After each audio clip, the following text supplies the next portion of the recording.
of the back curve. Right, got this stuff, which is like a aluminium plastic composite. I wouldn't say it's foam in between, but it's like probably similar to what I'm using to make the inner arches. I haven't done this inner arch yet. Thought I'd do something a bit different, change from doing the arch. I'm just making the template for the front bumper and that panel, and then be cut and fixed in underneath. It's gonna sit in underneath because there's a lip under there all the way around, so it'll sit in there, fixed in from underneath, then meet the inner arches as they come down the front. So just got a rough outline of the front edge of the bumper drawn on there, and I'm going to cut that out. Started cutting it and then I thought, I'd better record you something. Not really in the mood for recording stuff today, but may as well get something. So that's what I'm doing.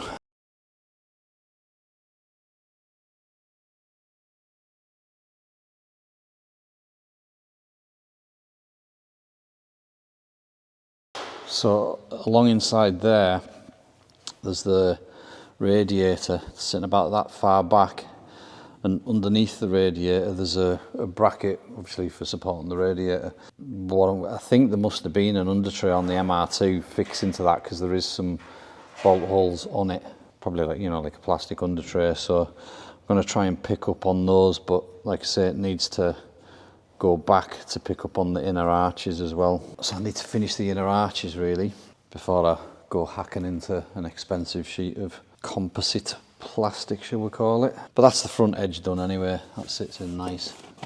Because it's such a snug fit though, it won't go in like the cardboard went in, because I had to bend the cardboard to get it in.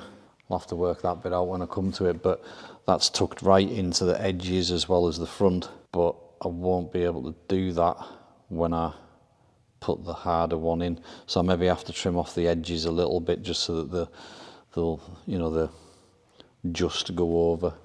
Because it's slightly shaped like that, as it goes forward it should go up, and then I think that should work. We shall see. I'm gonna have to finish these inner arches off, aren't I? I'll leave that in. So this is the template for the left arch, but it's pretty much the same as the right, the driver's side arch, so it's pretty much the same as the other side. This is the area here where I needed a bit more, so I'm just going to go off that one there. As you can see, it's a little bit short. I think it was alright everywhere. Yeah, it was alright everywhere else. No, the way that's sitting at the minute, it's a lot better there than the other side, but it's kicking out there. But it doesn't matter on that bit, because I've got to put an extra plate in anyway.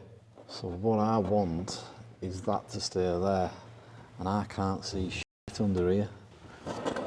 I'll have to get a lamp.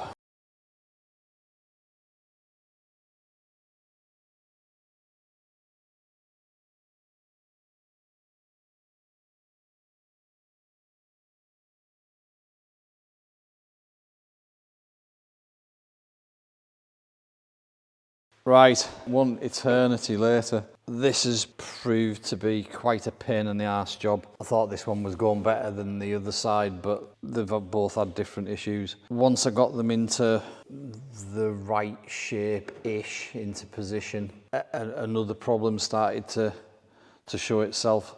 It was all right when I just had one on one side, but when I put two on, another problem came up, which is, when you lift the bonnet, you're not lifting it from the middle, you're lifting it from a side. So when I was lifting it from that side, when I did that side, it was coming straight up and wasn't catching. But as soon as I put this side on, when I tried to lift this side, bonnet flexes and that side pulls in a little bit, so it was catching, and vice versa. When I lifted that side, this side was catching, because when you're picking it up, you're able to sort of pull it out a little bit. Even if it comes straight up, it works, but as soon as there's a little bit of twist, I don't know if you can see there, like that, if I like lift that there, that's pulling in, and there. I'm what, 4 inches up before that side starts to lift, and all that lifting up is pulling that side in. So it's, see, that's actually catching on the catch there. So it is lifting now. but it's been a monumental amount of pissing on and trimming.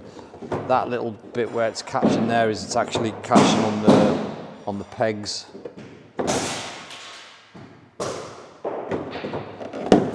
You know, the bit where I had a gap in the back of there, up into this corner here, into the back of the door.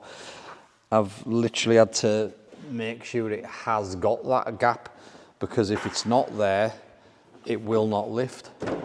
So it is lifting now and not catching. But yeah, that has been a right pain in the arse. I'm still not finished them really.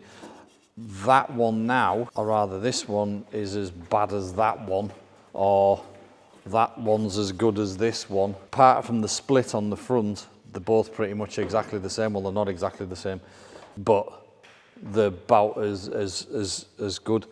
That's a really tricky job. That I'm definitely gonna find a way to take a mold of these. Now, when I take these out, they're gonna move. So it's really difficult to take a mold of them. What I was thinking was, as far as the people buying the kit and doing it themselves, I thought, yeah, give them the template and they can just cut a bit, you know, get a bit of that stuff, cut it out, tech screw it in, job's a good one. It is really not that straightforward at all. It's very fiddly and quite frustrating. I mean, it helps if you lift it from the middle as well, but that's kind of not good for your back, leaning over and pulling it like that. Well, it's not good for my back anyway, because it's pagged. The other issue that I've got with it, I'll show you, is all the wrinkles in it. Like, it looks positively hideous. So there's a little bit of a gap there leading up into the back of the door. I could maybe, well, I can't really do anything because this is coming all the way. I've even cut this lip off to stop that catching, because even that bit was catching as you're lifting it up. So yeah, I mean, the solid, and I don't know what it'll do if I take these off. Really not too sure, but that was a pain in the arse. I'm not really in the mood for it today anyway, so I don't know whether it was an extra pain in the arse because of that, but still a little bit of tidying up to do on a couple of edges in there. That needs to go in a little bit more at the back there. That's just to come out, that was just to hold it in place while I do that, but I do need to get that bottom part of it bolted in somewhere. I haven't got onto that yet. It's 6:30 at night now. I don't know whether I'm going to start probably not start the under tray. I was hoping to get both of those finished, the under tray done, and this edge. I'm going to go around this with seam sealer. I'll create like a taped edge either side, build it up a little bit, then tiger seal into there and scrape over the top of it, because I need to cover over the screws.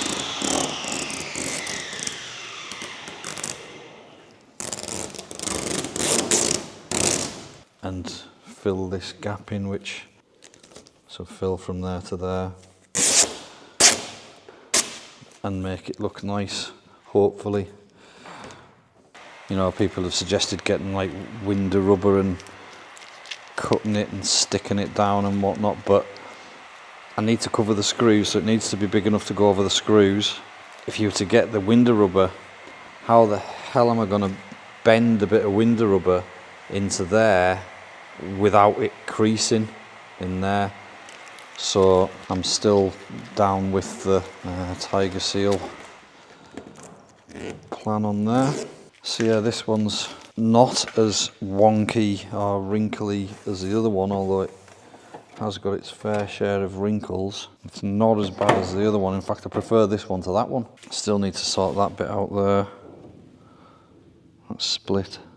And I have found I think what I did with this one, the other side I heated it further in. So this one's like, it's more of a steep curve, I think.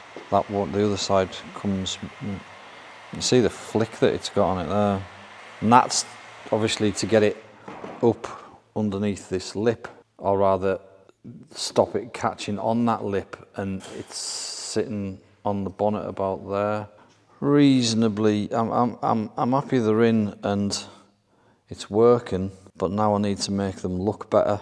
The only bit where there's a gap which is going to cause any water getting through is from about there to there.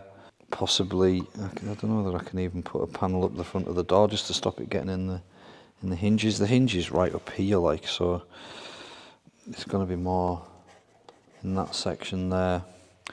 We'll see. I'm probably going to have to just see what happens when, you know, you do get through a bit of mud and a puddle, and see where it goes, and see, then I can like chase it back and find where it's coming from, and then I can work out a way to stop it. Again, I had to take that bit off there. It doesn't need to be any bigger than what it was. It came out a little bit, but you see now that section there, this bit here was sticking out way past that, maybe, I don't know, 8 mil or something past that, and I was like, that bit needs extended out to there. When I was lifting it up, it was fine, but as soon as I start lifting it up from the other side, it was jamming straight onto that. So I've actually had to take that all the way back to where that one was, which is round about the same distance as the other one.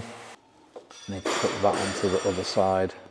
I can see me not taking these back off again, to be fair, because they've been such a pain in the ass. Still a little bit, there's a bit of tweaking to do still, but almost as far as I'm going to go with them, I think, to be honest.